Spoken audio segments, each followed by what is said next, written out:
जय श्री राम। आदाब एंड सत श्री अकाल दोस्तों, मैं वो के डाडी आपका चैनल पर स्वागत करती हूँ। आई होप आप सब लोग बहुत अच्छे होंगे। दोस्तों, नाजायज संबंध, कितनी बार बात की जाए इन सब चीजों की। कितनी बार लोग क्यों भूल जाते हैं कि किसी और के लिए, कभी बाहर वालों के लिए आप घर के ही किसी इंसान को हर्ट करते हैं, घर के ही किसी इंसान को तकलीफ पहुंचाते हैं। क्यों नहीं लोगों को समझ में आती। और कितनी बार मेरा मानना है कि ऐसा नहीं है, जो क्राइम करता है वो उससे पहले क्राइम की वारदातों को बहुत बार सुनता भी होगा। ऐसा नहीं है कि उसने कभी नहीं सुना होगा। और हर बार यही अंजाम निकलता है कि जब नाजायज संबंध जब चरम सीमा पर जाते हैं तो एक घातक परिणाम लेकर आते हैं। और हर बार यही होता है, इस बार भी यही होता है। एक बात मैं जरूर कहना चाहूंगी कि कभी भी घर के बाहर वालों के लिए, चाहे वो कितना भी खास क्यों ना हो, एक बात हमेशा याद रखिएगा कि घर के आपके अपने होते हैं। और इस चीज को जब बहुत गौर से सोचा जाता है, जब बहुत गौर से समझा जाता है, तो एक चीज समझ में आती है कि आप अपनों को बाहर वालों के लिए बलि नहीं चढ़ा सकते।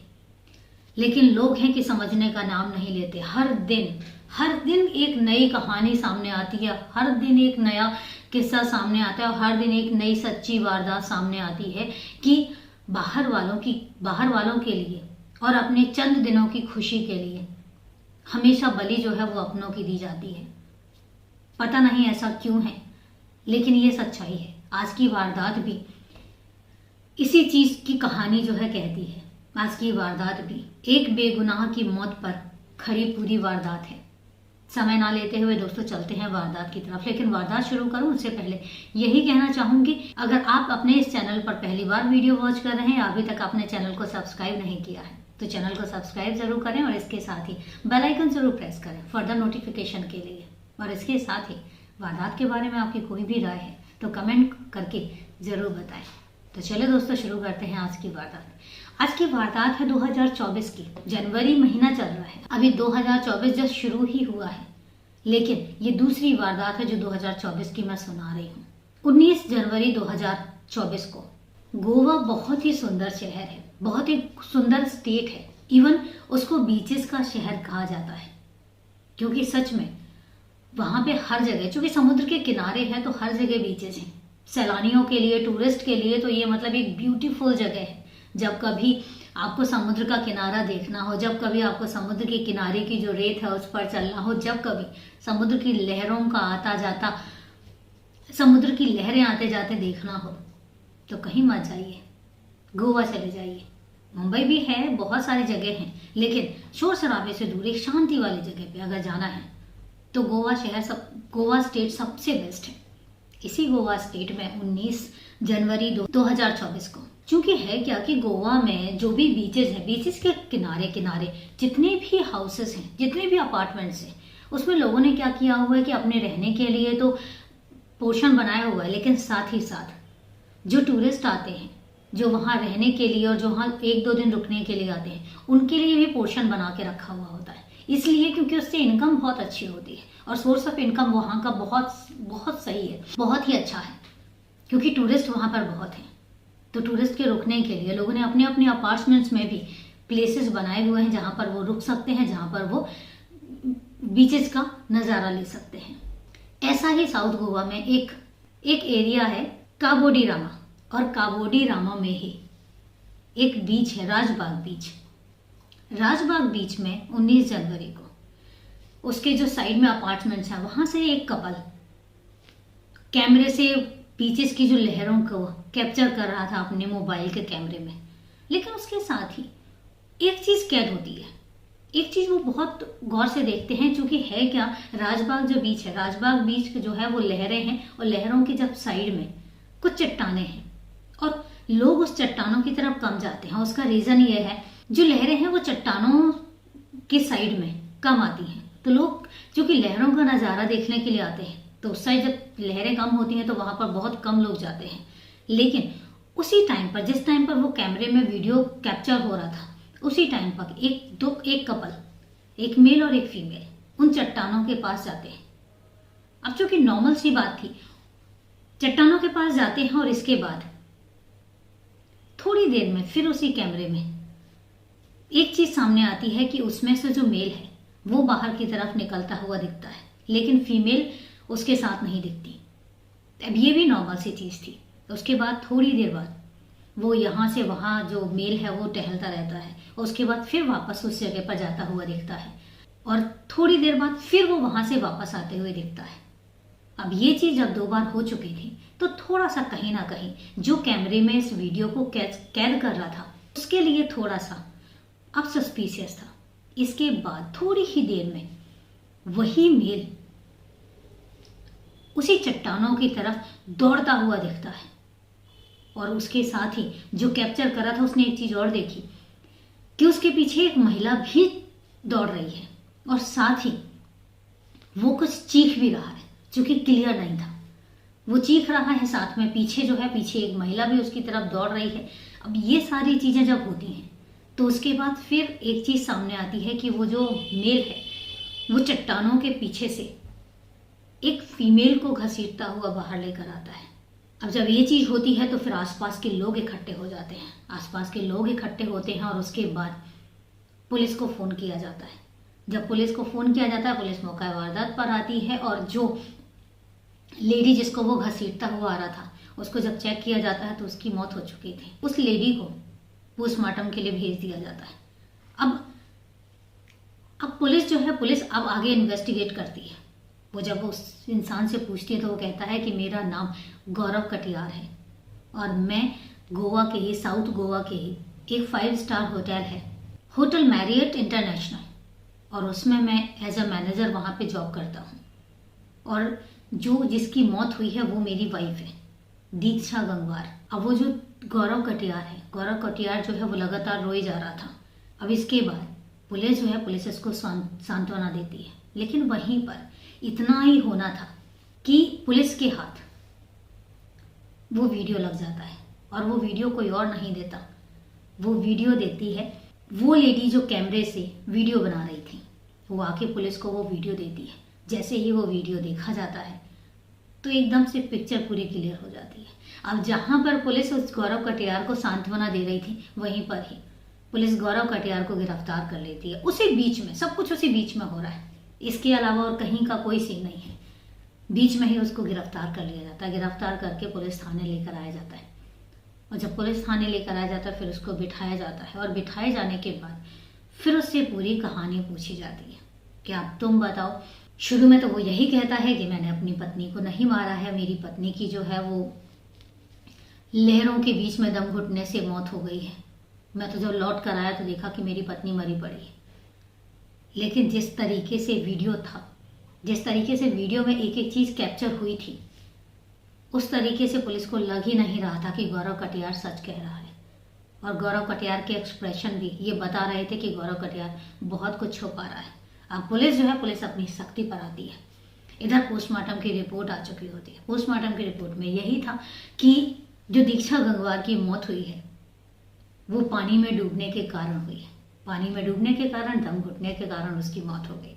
और एक चीज और भी सामने आती है कि उसके जो मुंह पर, उसके अंदर लंग्स में मिट्टी के पार्टिकल्स भी मिले हैं। अब पुलिस गौरव कटियार से बहुत सख्ती से पूछताछ करती है। जब बहुत सख्ती से पूछताछ करती है तो फिर गौरव कटियार सिलसिलेवार अपनी सारी वारदात जो है वो कबूल भी करता है, और दीक्षा गंगवार की मौत, दीक्षा गंगवार का मर्डर कबूल भी करता है। अब वो पूरी बात बताता है। कहता है मैं पिछले 7 साल से इस होटल में एज अ मैनेजर जॉब कर रहा हूँ, रहने वाला मैं लखनऊ का हूँ, और इसके बाद मेरी 2022 में ही दीक्षा गंगवार के साथ मेरी शादी हुई है। हमारी शादी जो है वो अरेंज मैरिज है, और दीक्षा गंगवार जो है वो भी लखनऊ की ही रहने वाली है। अब शादी के बाद दीक्षा गंगवार जो है मेरे साथ गोवा आ जाती है। सब कुछ ठीक चल रहा था, लेकिन कुछ महीने ही गुजरते हैं, लगभग 1-2 महीने ही गुजरते हैं, और दीक्षा गंगवार और हमारे बीच में, मेरे बीच में लड़ाई होने लग जाती है। और उस लड़ाई की वजह ये थी कि दीक्षा गंगवार जो है हमेशा शिकायत करती थी कि मेरा जो अफेयर है किसी और के साथ चल रहा है। मैं उसको मना करता था, लेकिन वो इस बात को मानने के लिए ही तैयार नहीं थी कि मेरा किसी के साथ अफेयर नहीं है। और वो हमेशा यही बोलती थी कि मेरा किसी के साथ अफेयर चल रहा है, और हमारे बीच में झगड़ा इतना ज़्यादा बढ़ जाता था कि मैं परेशान हो चुका था। मैं पूरे 1 साल से ये सब चीज़ें झेल रहा था, और उसके बाद जब मेरी बस हो गई, पूरा 1 साल मुझे झेलते झेलते जब मेरी बस हो गई तो उसके बाद फिर मैंने दीक्षा गंगवार को रास्ते से हटाने का प्लान किया। और जो 19 जनवरी शुक्रवार का दिन मैंने ही चुना था प्लान के मुताबिक मैं उसको राजबाग बीच लेकर गया घूमने के बहाने कि चलो घूम कर आते हैं। हमारे बीच में कुछ भी ठीक नहीं चल रहा था, लेकिन मैंने प्लान किया कि अब सब कुछ ठीक करने के लिए हम एक काम करते हैं, चलो घूमने चलते हैं। मैं ही उसको लेकर गया और उसके बाद हम बीच में गए। बीच में जाने के बाद चूंकि मैं गोवा के चप्पे चप्पे से वाकिफ हूँ, 7 साल से रह रहा हूँ, तो हर एक जगह मैंने देखी हुई है और मुझे ये पता था कि जो चट्टाने हैं, राजबाग बीच की जो चट्टाने हैं साइड में, वहां पर कोई भी नहीं जाता। तो उसी प्लान के मुताबिक मैं उसको वहां चट्टानों के वहां लेकर गया और वहां ले जाने के बाद फिर लहरों के बीच में उसको लेकर गया और वहीं पर मैंने उसको दबाकर उसकी हत्या कर दी। जब उसकी हत्या कर दी तो फिर मैं उसको वहीं पर किनारे पर खींच कर लेकर आया और उसके बाद वहीं पर उसको छोड़ दिया। और इसके बाद चूंकि मेरा प्लान यही था कि उसको वहां पर छोड़ दूंगा, छोड़ने के बाद मैं वहां से वापस आ जाऊंगा और वापस आने के बाद मैं नाटक करूंगा आइसक्रीम खरीदने का। और वहां से आकर जब मैं आइसक्रीम खरीद कर वापस जाऊंगा तो मैं ये देखूंगा कि मेरी वाइफ जो है वो मर चुकी है। लेकिन चूंकि होता क्या है कि जब मैं वहां से वापस बाहर निकल कर आता हूँ और थोड़ी देर घूमने के बाद मुझे एक बार डाउट होता है कि एक बार जाकर फिर चेक करना चाहिए कि सच में जो दीक्षा है वो मर चुकी है या अभी जिंदा है। तो मैं वापस आता हूँ। वापस जाने के बाद मैंने उसको फिर से चेक किया और जब मैंने चेक किया कि हाँ वो अब मर चुकी है, उसके बाद मैं फिर वापस आया। वापस आने के बाद फिर मैंने आइसक्रीम खरीदी और आइसक्रीम खरीदने के बाद जब मैं उस तरफ जा रहा था तब फिर मैंने प्लान के मुताबिक चीखना चिल्लाना शुरू कर दिया। मेरी चीख सुनकर ही एक महिला है जो मेरे पीछे भागती है, उसको लगता है कि शायद कुछ अनहोनी हो गई है, वो मेरे पीछे भागती है और मैंने वहां जाकर प्लान के मुताबिक रोना पीटना शुरू कर दिया कि मेरी पत्नी की लहरों में डूबकर मौत हो गई है। मैं उसको फिर घसीट कर बाहर लेकर आया और बाहर लेकर आने के बाद ही किसी ने आपको फोन कर दिया। अब ये चीज जब पुलिस सुनती है तो पुलिस कहती है कि तुम्हें क्या लगा था। तब वो गौरव कटियार बताता है कि उसको यही लगा था कि इस तरीके से प्लान के मुताबिक उसकी मौत हो जाएगी और मुझे छुटकारा मिल जाएगा इस रोज रोज के झगड़े से, ताकि जो रोज रोज का हमारे घर में कलह होता है, लड़ाई झगड़े होते हैं, उनसे कम मुझे छुटकारा मिल जाएगा। अब पुलिस ये कहानी तो सुन लेती है, लेकिन ये कहानी उनको हजम नहीं होती, क्योंकि वो एक चीज कहते हैं कि वो अच्छी खासी 27 साल की पढ़ी लिखी लड़की थी।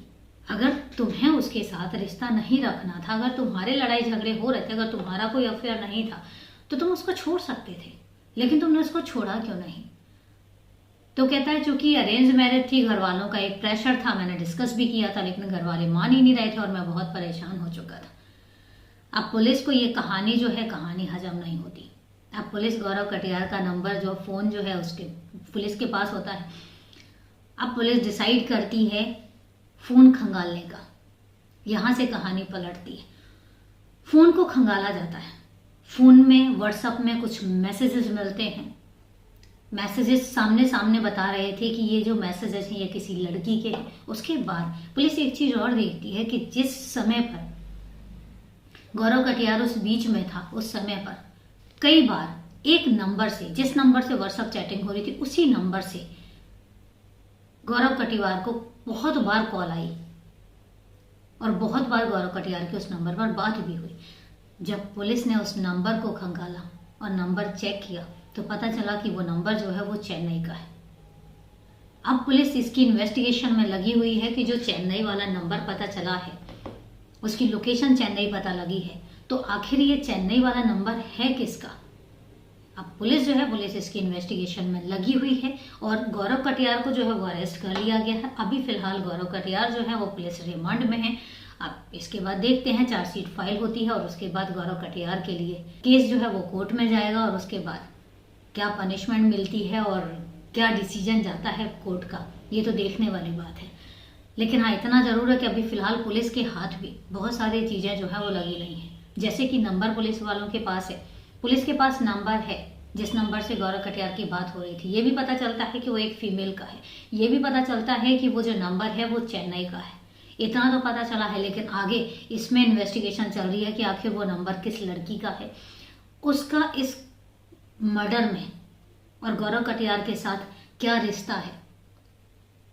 क्योंकि जिस हिसाब से दीक्षा गंगवार जो है, एक चीज मैं जरूर कहना चाहूंगी कि अगर हस्बैंड वाइफ के बीच में कोई एक पर्सन जो है दूसरे पर्सन पर डाउट करता है और कॉन्टिन्यूअसली डाउट करता है, तो इतना जरूर याद रखिए कि कहीं ना कहीं 99% वो बात सच निकलती है। क्योंकि जिसके साथ आप रह रहे होते हैं उसकी रग रग से वाकिफ होते हैं, और उसके उठने बैठने बात करने इन सब चीजों के साथ उसके फोन पर बात करने से सीधे सीधे ये पता चलता है कि उसकी लाइफ में क्या चल रहा है।